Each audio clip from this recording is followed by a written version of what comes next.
Hi guys, now we will talk about a little bit of poverty. The concept of poverty. According to the World Bank, poverty is pronounced deprivation in well-being. This is of course begs the question of what it means by well-being and of what is the reference point against which to measure deprivation. One approach is to think of well-being as the command over commodities in general.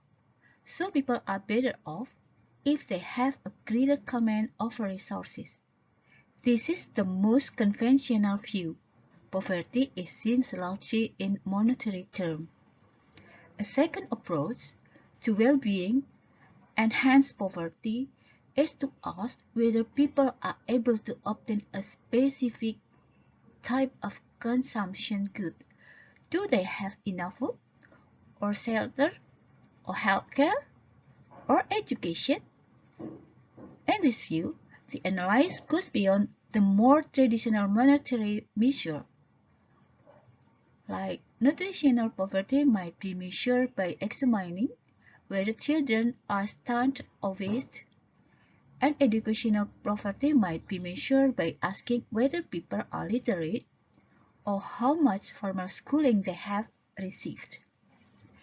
Well-being comes from a capability to function in society. Thus, poverty arises when people lack key capabilities and so have inadequate income or education, or poor health, or insecurity, or low self-confidence, or a sense of powerlessness, or the absence of rights such as freedom of speech. It means that poverty is multidimensional phenomenon and less amenable to simple solution.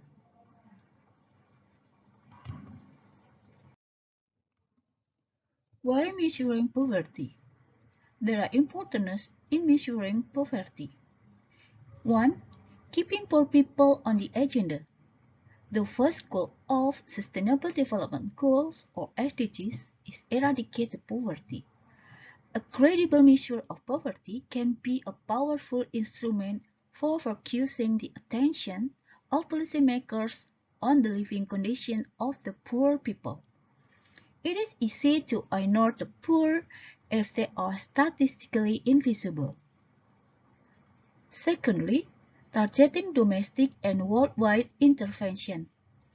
One cannot help poor people without knowing who they are. A well-presented poverty profile is invaluable, even though it is typically uses rather basic techniques such as table and graph. Third, monitoring and evaluating project and policy intervention. More generally, the third reason for measuring poverty is to be able to predict the effect of and then evaluate policies and programs designed to help poor people. Policies that look good on paper, new opportunities for microcredit for the poor, for instance, may be in practice not work as well as expected. To judge the effect, one would ideally like to monitor and the effect of a policy on poor people and evaluate the outcome in comparison with a control group. However, measurement is necessary but not sufficient. We have to think systematically.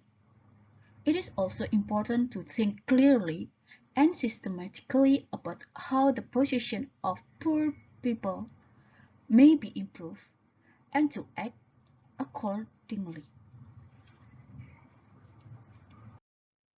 Well guys, thank you for watching. Don't forget to like, to subscribe and share.